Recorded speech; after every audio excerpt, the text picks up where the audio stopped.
Hello student, তো দেখো তোমাদের সেকেন্ড ক্লাস সপ্তম শ্রেণী গণিত রায়মার্টিন প্রশ্নবিচিত্রা থেকে তোমাদের নিয়ে চলে এসেছি সেকেন্ড ক্লাস 2026। তো প্রথম ক্লাস তোমাদের দেওয়া হয়ে গেছে, প্রথম স্কুল। আজকে তোমাদের দ্বিতীয় স্কুল দিব। তো চলো আমরা দেরি করবো না, আমরা চলে আসবো। আজকের যে স্কুল আছে দেখো, তোমরা পেজ নাম্বার বের করো 118 পেজ এই বই থেকে। 118 পেজে আমরা দেখো এর আগে তোমাদের 117 পেজের প্রথম স্কুল দেওয়া হয়ে গেছে। স্কুলটা আজকে আমি 2 নম্বর স্কুল দেখাবো। ওকে, বালুরঘাট গার্লস হাই স্কুল। চলো আমরা বেশি দেরি করবো না, আজকে ক্লাসের অঙ্কগুলো শুরু করে দেবো। তোমরা তাড়াতাড়ি করে ভিডিওতে লাইক করে দাও, ভিডিওগুলো বন্ধুর কাছে শেয়ার করে দাও। এবং যারা নতুন আছো, যারা আমার চ্যানেলটা এখনও পর্যন্ত সাবস্ক্রাইব করোনি, তোমরা তাড়াতাড়ি করে আমার চ্যানেলটাকে সাবস্ক্রাইব করে নাও আমার এরকম ক্লাস পাওয়ার জন্য। দেখো আমরা চলে আসবো আজকের প্রথম অঙ্কে। এখানে 1 নম্বর প্রশ্নটা বলেছি 840 গ্রাম এর 30% কত গ্রাম। ঠিক আছে, দেখো আমাদের 840 গ্রাম আছে, এর 30% বের করতে বলেছে। তাহলে এখানে 840 গ্রাম এর বলতে গুণ, তাহলে গুণ দিলাম 30%।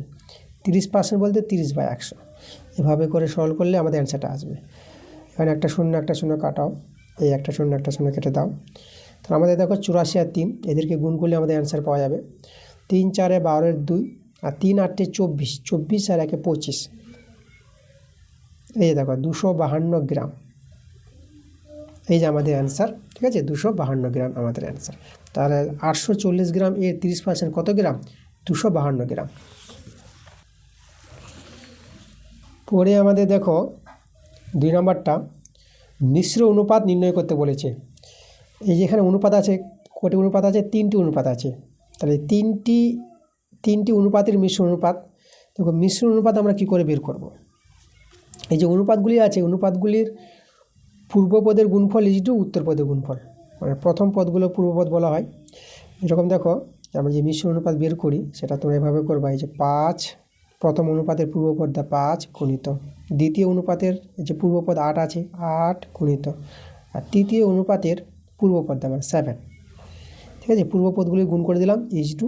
এবার উত্তর পদের গুণফল, এখানে 9 আছে দেখো, 9 গুণিত আর এর 12 আছে 12 গুণিত আর এই অনুপাতের শেষেরটা 3টা। এই দেখো, মানে অনুপাতগুলির প্রথমগুলির গুণফল ইজ টু আর অনুপাতগুলির দ্বিতীয়গুলো গুণফল, পূর্বপদের গুণফল ইজ টু উত্তর পদের গুণফল। এইভাবে মিশ্র অনুপাত বের করে নেবা। এখানে যদি সরল করা যায় কাটাকাটিতে করে নাও। তো এখানে সরলটা যদি আমি দেখি, হ্যাঁ 4 দিয়ে যাচ্ছে কাটাকাটি, দেখো 4 2 8 আর 4 3 12। আর তো কাটাকাটি দেখা যাচ্ছে না, তো চলো এদেরকে গুণ করে নেব।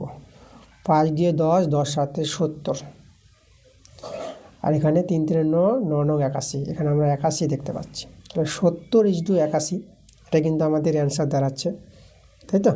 তা আমাদের যে বলেছিল এখানে এই যে অনুপাতগুলির 3টি অনুপাত দেওয়া আছে, এদের মিশ্র অনুপাত কত পেয়ে গেলাম? 70 ইজ টু 81, এটা কিন্তু আমাদের অ্যান্সার।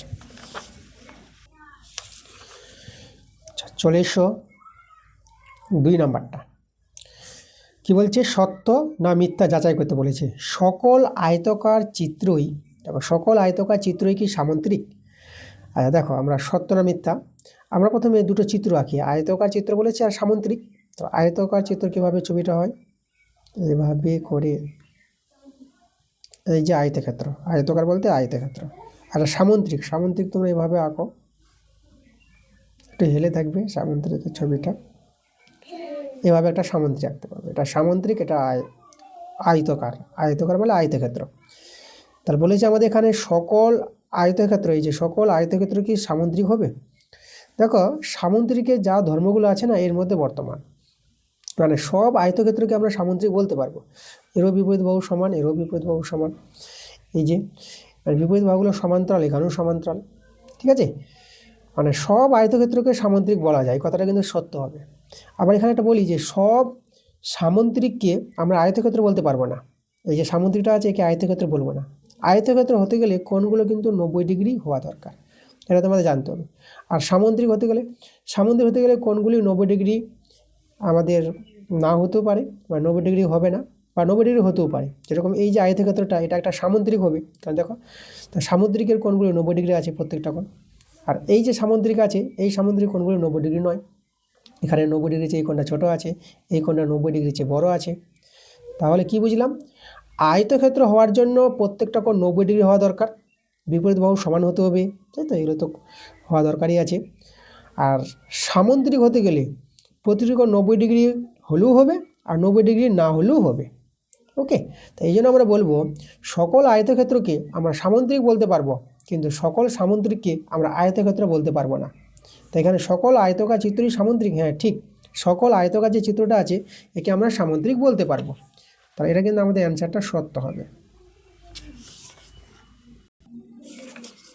পরের প্রশ্ন আমরা চলে আসবো 1-এর 3 নম্বর প্রশ্ন। সরি, 1-এর 3 নম্বর তো করালাম, 1-এর 4 নম্বরটা দেখো। আমাদের এখানে এই যে আছে দেখো, স্টার চিহ্ন আছে, মানে এই অঙ্কটা আছে এটা স্টার = 13, ডবল = ডবল = আছে, আর 40:65 এভাবে অঙ্কটা আছে, মানে স্টারের মানটা বের করতে বলেছে। ডবল = বলে দেখো এরা সমানুপাতে আছে, তো সমানুপাতে থাকা মানে দেখো আমরা কি করব, এই যে অনুপাতকে তো বাই করতে পারবো, তাহলে স্টার/13 করে দিলাম, এই যে বাই করলাম। আর ডবল = মানে সমানুপাত, সমান সমান আমরা এখানে চিহ্ন নিতে পারবো। আর এটা 40, ঠিক আছে, এই যে 40/65, ওকে, এভাবে কিন্তু করা যাবে। এখানে আরেকটা নিয়ম আছে, তোমরা ওটাও নিয়ম করতে পারো, এইভাবে করা যাবে। মানে যেটা নিয়ম ছিল যে প্রথম চতুর্থ গুণফল সমান সমান এই যে দ্বিতীয় আর তৃতীয় গুণফলের সঙ্গে সমান হবে, এইভাবে ওটাও করলে হবে, এইভাবে করলে হবে, একই জিনিসটা দ্বারা আছে। দেখো এই যে এটার সঙ্গে এটা গুণ হবে আর এটার সঙ্গে এটা গুণ হবে, প্রথম আর চতুর্থর গুণ, আর এই যে দ্বিতীয় আর তৃতীয় সঙ্গে গুণ। তো এইভাবে করে আমরা স্টারের মানটা বের করে নেব। নিয়মটা কি, অনুপাতকে বাই করে নিবা, ডবল = সমান সমান দিয়ে দাও, আর এখানে এটাও বাই করে নাও, 40:65, 40/65। এবার দেখো এখানে যে লঘিষ্ঠ করা যেতে করে নাও, এখানে আমি পাই দিয়ে কাটাকাটি করতে পারবো। এই যে 5×8 = 40, 5×1 = 5, 5×3 = 15। আমাদের রয়ে গেল দেখো এখানে 8, এখানে 13, আচ্ছা এখানে দেখো 13 মিলে গেছে, তাহলে এই যে 13 কাটাকাটি করতে পারবা, ঠিক আছে, 13 কেটে গেল। তাহলে আমরা দেখতে পাচ্ছি যে স্টারের মানটা কত দেখতে পাচ্ছি, 8। তাহলে আমাদের যে স্টারের মানটা বের করতে বলেছিল সেটা কিন্তু 8 পেয়ে গেলাম, 8 কিন্তু আমাদের অ্যান্সার, ঠিক আছে। এই যে বলেছি স্টার চিহ্নিত স্থানে কি বসবে, তাহলে স্টার চিহ্নিত স্থানে এখানে কিন্তু আমাদের 8 বসবে। পরের প্রশ্ন আমরা চলে আসবো 1-এর 5 নম্বরটা। তাহলে আমাদের এই যে আছে, এখানে আছে 12xy = 15xy, মানে এই যে অনুপাতটি দেওয়া আছে এই অনুপাতটিকে লঘিষ্ঠ রূপে প্রকাশ করতে বলেছে, লঘিষ্ঠ করতে বলেছে, ঠিক আছে। তো দেখো লঘিষ্ঠ কীভাবে করবা, এই যে xy মিলে গেছে, তাহলে xy তোমরা ভ্যানিস, মানে তোমরা কেটে দিতে পারবা। তাহলে xy কেটে গেল, আমাদের 12 থেকে গেল, এখানে 15 থেকে গেল, এভাবে তোমরা মনে মনে ভ্যানিস তুমি এভাবে কেটে দিতে পারো। তো না কেটে তোমরা বুঝে নাও যে আমাদের xy কেটে গেছে ওই পক্ষে, তো আমাদের থেকে গেল 12 আর 15। এবার এদের লঘিষ্ঠ করা যাবে আরও, 3 দিয়ে দেখো দুজনকে ভাগ যাবে, 3 × 4 = 12, আর এখানে 3 × 5 = 15, ওকে। দেখো এদের লঘিষ্ঠ করে আমরা এভাবে পেয়ে গেলাম। প্রথমে তো xy ভ্যানিস করলাম, মানে কেটে দিলাম, থেকে গেলো 12:15, আগে 3 দিয়ে ভাগ করে 3 × 4 = 12, 3 × 5 = 15।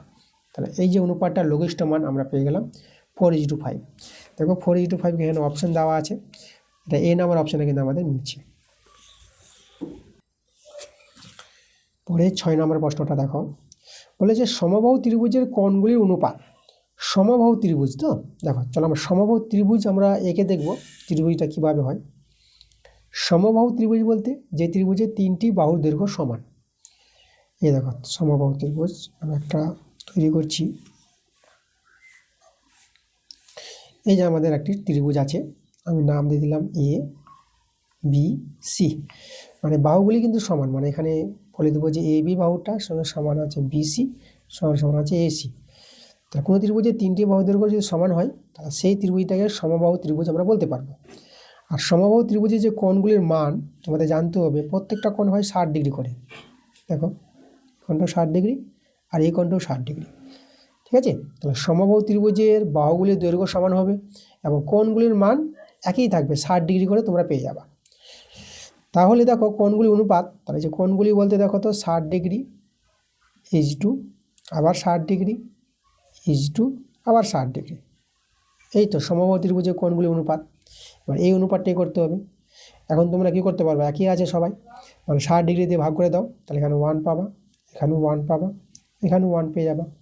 এই যে একই আছে, যা আছে সেই সংখ্যা দিয়ে আমরা ভাগ করে দিলাম, তাহলে সমবাহু ত্রিভুজের কোণগুলি অনুপাত 1:1:1 পেয়ে গেলাম। ঠিক আছে, এটা কিন্তু আমাদের অ্যান্সার দাঁড়িয়ে যাবে। খুব ভালো একটা প্রশ্ন ছিল।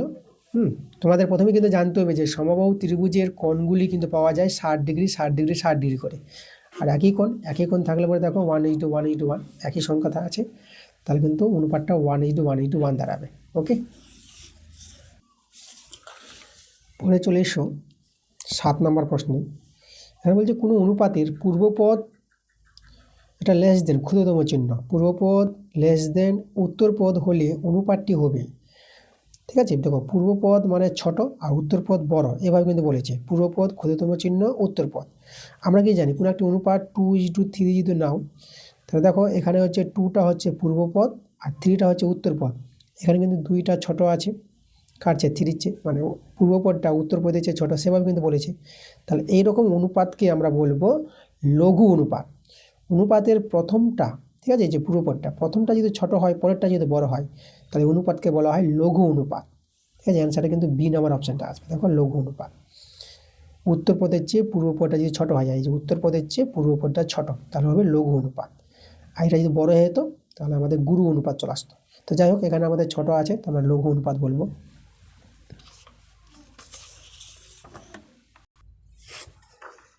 পরে আমরা চলে আসবো 8 প্রশ্নটা। দেখো সংখ্যা রেখার সাহায্যে যোগ করতে বলেছে। দেখো আমাদের যোগটা আছে +6 +13, তাই তো? তো দেখো সংখ্যা রেখার সাহায্যে আমরা যোগটা কীভাবে করব। তাহলে এখানে আমরা একটা সংখ্যা রেখা তৈরি করব। তাহলে আমি একটা সংখ্যা রেখা তৈরি করে দিচ্ছি। ওকে, এই যে আমাদের সংখ্যা রেখা, আমি এখানে এই জায়গায় আমি দিয়ে দিলাম, এখানে 0 দিলাম। তোমরা জানো এইদিকে +1 +2 +3 এভাবে করে আমাদের দিতে হবে। +4 কত দূর যাবো, এদিকে দেখো যোগ হবে মানে 6 3 9, মানে 10 অবধি চলে যাও। +5 +6 +7 +8 +9 +10 এত অবধি আসলাম। আর এদিকে হয় -1 -2, মাইনাসগুলো যদি বেশি হবে না, আমাদের সবাই প্লাস আছে, মাইনাস কম দিলাম। এভাবে তোমরা কিন্তু এটাকে দেখি তোমরা সংখ্যা রেখাগুলো সহজে তাড়াতাড়ি তৈরি করে নিতে পারবে। এবার দেখো কীভাবে এদের যোগ দেখাবো সংখ্যা রেখায়। প্রথমে যে 0টা আছে একে তোমরা বড় করে নেবা, যে 0টাকে এই যে এভাবে বড় করে নাও রেখাটা। তারপরে দেখো +6 মানে ডান দিকে যাবে। দেখো ডান দিকে বলতে আমরা এই যে আমাদের দেখো এখান থেকে আমরা 6 ঘর গুনবো, 1 2 3 4 5 6, +6 আছে, +6-এর কাছে, তাহলে এটাকেও আমরা বড় করে দিলাম। এই যে দেখো, তাহলে এখানে রেলগাড়ির মতন বুঝবো, যে রেলগাড়ি আছে, ট্রেন, এই যে গাড়ি, এখান থেকে স্টার্ট করলো গাড়ি, গাড়ি চলছে, এসে এই যে আমাদের একটা স্টেশন, এখানে গিয়ে রেলগাড়ি থেমে গেল। দেখো গাড়ি এখান থেকে শুরু করছে, গাড়ি এখানে থামলো। এবার দেখো +3 আবার এখানে থেমে আছে, আবার এখান থেকে 3 ঘর যাবে, এই দিকে যাবে ডান দিকে, +3 মানে ডান দিকে যাবে। তাহলে এখান থেকে 3 ঘর গুনে নাও, 1 ঘর 2 ঘর 3 ঘর, এই যে 3 ঘর গুনলাম। তাহলে এটাকে তোমরা বড় করে নেবা এইভাবে করে। গাড়ি কিন্তু এখানে থেমেছিল, রেলগাড়ি, আবার এখান থেকে যাত্রা শুরু করবে। তাহলে এখান থেকে শুরু করে আবার এই জায়গায় চলে যাচ্ছে, এই যে আমাদের রেলগাড়ি। ওকে, তাহলে এবার আমরা কি দেখব, এবার যোগটা দেখব। দেখো গাড়ি যেখানে শুরু করেছিল আর শেষ করলো, এই যে আমরা শুরুটা দেখব, শুরু এবং শেষ দেখব, এই যে আমাদের শেষ। শুরু এবং শেষ কত ঘর আছে দেখে নাও, এখান থেকে 0 থেকে এত +9-এর কাছে এসেছে, তাহলে +9। তাহলে এই যে আমাদের দেখো সংখ্যা রেখার যোগটা আমরা পেয়ে গেছি +9, সেটা সঙ্গে সঙ্গে কত পেলাম, +9 পেলাম। তাহলে এইভাবে তোমাদের সংখ্যা রেখার সাহায্যে তোমাদের যোগ দেখাতে হবে। ঠিক আছে, খুব ভালো অঙ্কগুলো আছে এগুলো। পরে দেখো 2-এর প্রশ্নগুলো। তো দেখো 2-এর প্রশ্নগুলো আমাদের পাটিগণিত অঙ্ক আছে। তোমাদের এখানে বলবো যে এই যে পাটিগণিত অঙ্কগুলো প্রত্যেকটা অঙ্ক বই থেকে আছে, এই অঙ্কগুলো তোমাদের আমি করাবো না, কারণ বইয়ের অঙ্কগুলো তোমরা পেয়ে যাবা, আমার চ্যানেলেই পেয়ে যাবা। আমার চ্যানেলে প্লেলিস্টে গিয়ে দেখবা যে ক্লাস 7 ম্যাথ বলে প্লেলিস্ট তৈরি করা আছে, কিছু অঙ্ক দেওয়া হয়েছে, অনেক অঙ্ক বাকি আছে, তো তোমরা এই অঙ্কগুলো কিন্তু পেয়ে যাবা, তাড়াতাড়ি করে আমি দিয়ে দেবো। ঠিক আছে, তো পাটিগণিত অঙ্কগুলো কিন্তু আমি ছেড়ে দিচ্ছি, আমি করাচ্ছি না। যদি বীজগণিত অঙ্কগুলো থাকে পাটিগণিত ছাড়া, ঠিক আছে। তো সেই অঙ্কগুলো কিন্তু আমি করিয়ে দেবো, বই থেকে থাকলেও করাবো এবং বইয়ের বাইরে থাকলেও করাবো। এখানে যে পাটিগণিত অঙ্কগুলো যদি বইয়ের বাইরে থাকতো না, যে বই থেকে মিলছে না, আনকমন অঙ্ক, সেই অঙ্কগুলো কিন্তু আমি করে দেবো। এই কথাটা কিন্তু ভালো করে বুঝো। আমি অঙ্কগুলো ছেড়ে দিচ্ছি, যেহেতু প্রত্যেকটা অঙ্ক বই থেকেই আছে। যেরকম 3-এর দেখো, 3-এর 1 নম্বর অঙ্কটা আর 2 নম্বর অঙ্কটা কিন্তু করাবো, এটা পাটিগণিতের মধ্যে পড়ছে না। ওকে, তা চলো আমরা 3-এর 1 নম্বরটা করাচ্ছি। এখানে দেখো 3-এর 1 অঙ্কটা বলছে দুটি সংখ্যার অনুপাত 5:7 এবং সংখ্যা দুটির গসাগু 13 হলে সংখ্যা দুটি কী কী? এই অঙ্কটা বই থেকে আছে, তবু আমি তোমাদের করাচ্ছি। আচ্ছা, তাহলে এখানে দেখো সংখ্যা দুটিকে আমরা ধরে নেব। প্রথম সংখ্যাটাকে ধরে নিচ্ছি 5x, অনুপাত থেকে ধরে নিচ্ছি, আর দ্বিতীয় সংখ্যাটাকে ধরে নিচ্ছি আমরা 7x। তাহলে এদের যদি আমরা গসাগু বের করি, গসাগু গসাগু দেখো এখানে x x মিলছে, তাহলে গসাগুটা কিন্তু x হবে। এদের গসাগু আবার বলে দিয়েছে 13, তাহলে x সমান সমান 13। তাহলে সংখ্যা দুটি কী কী হবে? তাহলে আমাদের 5 ইন্টু এই যে এক্সের জায়গায় আমি 13 বসিয়ে দেবো, তাহলে 13 পাচ্ছে 65। আরেকটা সংখ্যা দেখো 7 ইন্টু 13, এই যে এক্সের জায়গায় আমরা বসাবো 13, তাহলে এখানে 13 7 91। দেখো দুটি সংখ্যা পেয়ে গেলাম, একটা 65, একটা 91। তাহলে এই যে দেখো, তাহলে যে দুটি সংখ্যা অনুপাত যদি দেওয়া থাকে আর সংখ্যা দুটির গসাগু দেওয়া থাকলে সংখ্যা দুটি আমরা এভাবে বের করে নিতে পারবো। এরপরে বর্গমূল, দেখো যে বর্গমূল, এটাও পাটিগণিতের মধ্যে পড়ছে না, আমি এরকম করে তোমাদের করিয়ে দেবো। ওকে, চলো এখানে আমাদের যেটা বলেছি 2 নাম্বারটা, 3-এর 2 নাম্বারটা 24-এর স্কোয়ার আছে প্লাস 10-এর স্কোয়ার, বর্গমূল করতে হবে। তো দেখো 24 স্কোয়ার 24 24 গুণ করবা, এইভাবে তোমরা সহজেই 24 24 গুণ করে 4 4 16 6, 4 2 8, 8 1 9, আর এখানে 2 4 8 আর 2 দিয়ে 4, 6 নামবে। এটা 8 আনে যোগ করে 17 7, 4 আর 1 5, 576। 576 প্লাস, আর 10-এর স্কোয়ার 10 10 গুণ করবে 100 পেয়ে যাবা। এটা যোগ করে এটা পেয়ে যাবা তোমরা 676 পেয়ে যাবা। ওকে, এবার বর্গমূল দেখো, এর যে বর্গমূল করব, বর্গমূল করার নিয়মটা আমি এখানে দেখাচ্ছি। ভাগ পদ্ধতির সাহায্যে বর্গমূল দেখাচ্ছি তোমাদের। ওকে, এভাবে তোমরা এভাবে জড়া মেরে দিবা, আর এইভাবে একটা টান দিলাম। এবার 6কে নিয়ে কাজ করব, এটা তো জড়া হয়ে গেছে। তাহলে এখানে যে কোনো সংখ্যা বসাবা, যে সংখ্যা বসাবা সেই সংখ্যাতে গুণ করবা। যদি আমি 3 নিই, 3 দিনে 9 বড়ে যাচ্ছে, তাহলে 2 নাও, 2 নিলে পরে 2 দিয়ে 4, 2 দিয়ে নেওয়া যাচ্ছে, 2 দিয়ে 4, বিয়োগ করে এটা 2 নেমে আমি। এবার এখানে টান দিয়ে এর ডবল করে বসাবা, মানে কি যা থাকবে তাকে 2 দিয়ে গুণ করবা। 2কে 2 দিয়ে গুণ করলে 2 দিয়ে 4, তাহলে যে 4, একটু জায়গা রাখবে এখানে সংখ্যা রাখার জন্য। এখন দেখো এটা 2টা ছোট হয়ে যাচ্ছে, তার জন্য আমাদের নামাতে হবে। এখন এই জোড়াটাকেই নামাতে হবে, যে 76, একটা সংখ্যা নামাতে পারবো না। এখন এখানে 4 আছে, দেখো 4-এর পাশে কোনো একটা সংখ্যা বসাবো, সেই সংখ্যাতে গুণ করবো যেন এটা মিলে যায়, আর তো সংখ্যা নেই। এখন 6 আছে, তো তাহলে কী কী গুণ করে 6 পাওয়া যায়? 4 4 16, ঠিক আছে, 6 6 36, তাহলে 4 4 16 হবে এবং 6 6 36 দুটোই হচ্ছে। তাহলে আমরা প্রথমে 6 দিয়ে দেখি, 6 দিয়ে গুণ করে 6 6 36-এর 6, এই যে 6 আসছে তার জন্য 6 নিয়েছি। এখানে 6 নিলে 6 দিয়ে গুণ, এটা মনে রাখবা। আর 6 4 24, 24-এর হাতে 3 ছিল, 24 3 27, দেখো 6 দিয়ে কিন্তু আমাদের মিলছে, তারপর 6 নিলাম, এখানেও 6 নিব। আর এই যে দেখো, কারণ তোমরা যদি 4 বসাতে না, 4 4 16, 4 দিয়ে করতে এটা আসতো না সংখ্যাটা, কিন্তু 6 দিয়ে কিন্তু আমাদের চলে আসছে, কারণ 4 দিয়েও 6 আসছে আর 6 দিয়েও 6 আসছে, তার আমাদের 6 দিয়ে মিলছে পুরো সংখ্যাটা। তো এই যে বর্গমূল যেটা অ্যান্সার, এই যে বর্গমূল বলেছিল, আমরা যদি বলি যে বর্গমূল কত পেলাম, 676 বর্গমূল 26 পেলাম, এই হচ্ছে বর্গমূলের অ্যান্সার। অ্যান্সারটা হবে আমাদের 26। ওকে, তারপরে বলবো এই যে পাটিগণিত অঙ্ক, এগুলো সব বই থেকে আছে। এই অঙ্কগুলো তোমাদের আমি করাবো না, আমি তোমাদের যে বইয়ের অঙ্কগুলো, তোমাদের আমি বইয়ের অঙ্কগুলো আমার চ্যানেলেই পেয়ে যাবা। ঠিক আছে, আমার চ্যানেলে ভিজিট করবা, সেই অঙ্কগুলো পাবা। প্রত্যেকটা অঙ্ক কিন্তু বই থেকে আছে। আমি শুধু পাটিগণিত ছাড়া বীজগণিত, বর্গমূল, এই টাইপের অঙ্কগুলো তোমাদের করে দিতে বলছো, এটা বীজগণিত আছে, ঠিক আছে। কিন্তু এগুলো অঙ্ক যেহেতু বইয়ের বাইরে থাকে, বই থেকে যেহেতু আনকমন, তখন কিন্তু করাবো তোমাদের, তাই না? আচ্ছা, তারপরে 4-এর অঙ্কগুলো, 4-এর অঙ্কগুলো যেগুলো আছে সম্পাদ্য, আমাদের চিত্র অঙ্কন করতে হবে। এই যে কখনো আমাদের বিভিন্ন, দেখো এই যে 12 সেমিকে সরলরেখাংশকে সমান 4টে ভাগে ভাগ করে দেওয়া, এই অঙ্কগুলো বই থেকে আছে। আমি বই থেকে তোমাদের করিয়ে দেবো, মানে বইয়ের অঙ্ক অনেক অঙ্ক করা আছে, কিছু অঙ্ক বাকি আছে, আমি দিয়ে দেবো তোমাদের, তোমরা তাড়াতাড়ি করে পেয়ে যাবা। ঠিক আছে, আমার চ্যানেলেই পেয়ে যাবা। এই ক্লাস 7 ম্যাথ বলে যে প্লে লিস্ট তৈরি করা আছে সেখান থেকে এই অঙ্কগুলো পাবা, যে অঙ্কগুলো আমি ছেড়ে দিচ্ছি। ঠিক আছে, তোমরা কিন্তু পেয়ে যাবা, চাপ নাই। কিন্তু বইয়ের বাইরে থাকলে সেই অঙ্কগুলো কিন্তু করিয়ে দেবো আমি।